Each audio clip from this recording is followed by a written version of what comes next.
I like to try to spend some time alone in the morning before I start my day, before my kids get up if I can. Especially now, it seems important because as we go out into the world, if you're able to go out into the world, if you get out at all, or as we turn on our social media feeds or turn on the TV, we can be very quickly reminded of just the depth of the fall. And I saw a picture recently of protesters with their masks on, protecting them from this pandemic that we have going around, with fire in the background, and there's just so much represented in that one image. And the caption said something along the lines of, if only Adam knew what one bite would do. And it's so true. It can be incredibly overwhelming to really examine what's going on in the world right now. And I know that we're all wired differently, that some people, when they see problems, are boots to the ground and out there taking action. And others are knowledge seekers and they seek to gather as much information and data as they can. And others are so overwhelmed by the problems and the possibilities of ways to act that they kind of sit in their overwhelm. And then there's everything in between. And I am somebody who naturally, in all areas of my life, tends to fit into that last category of just sometimes feeling just so overwhelmed with the problems and the possibilities that I just don't even know what to do. And so I find that the book of James is one of my favorite books of the Bible because it's so practical and it gives such direct guidelines as to how we should be behaving as believers in the world. And I've been sitting in James 3 over the last few days, James 3:13 through 17.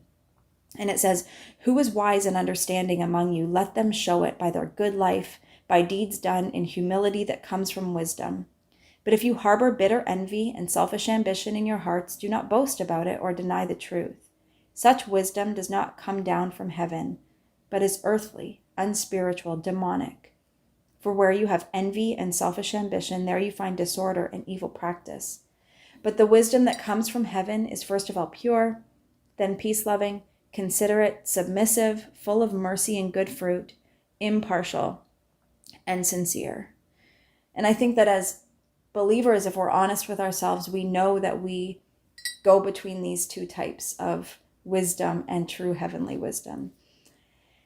Since the beginning of time, almost since Genesis 3, we have been tempted by this low-hanging fruit, this type of earthly wisdom, this type of wisdom that promises power and autonomy, that is self-affirming and can be such a source of pride for us.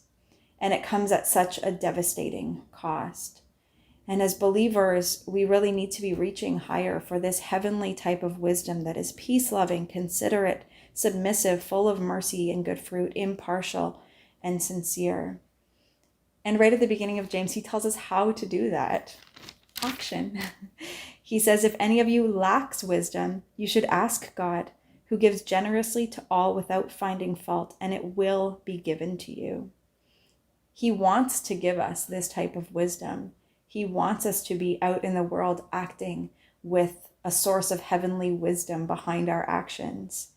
But I do think that this type of this advice should come with a disclaimer. If we are going to ask God for heavenly wisdom, this type of wisdom that we can't cultivate on our own, we need to know that it will require us to be submissive. It will put us in a place of humility. And while it promises that it will bear good fruit, we need to know that as branches that bear fruit, that we will require pruning, and that can be painful for us. And so my prayer right now for myself is that as I seek wisdom in my actions, that I will truly be ready for the cost that comes with heavenly wisdom, but that really will be the type of wisdom that I'm seeking. And that's my prayer for the church as well, for you and for the body of Christ, that as we go out into the world now and always, there will always continue to be a new issue that we are facing.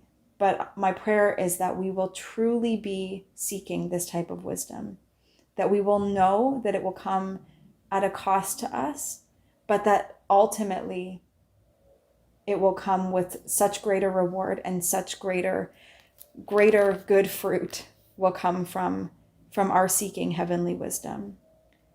And so as we go out in the world in the rest of the week and in the weeks to come, as we interact with the world as the body of Christ, my prayer is that we will be given this type of wisdom so that our actions truly reflect the love and the mercy and the submissiveness and the peace-loving nature of Christ.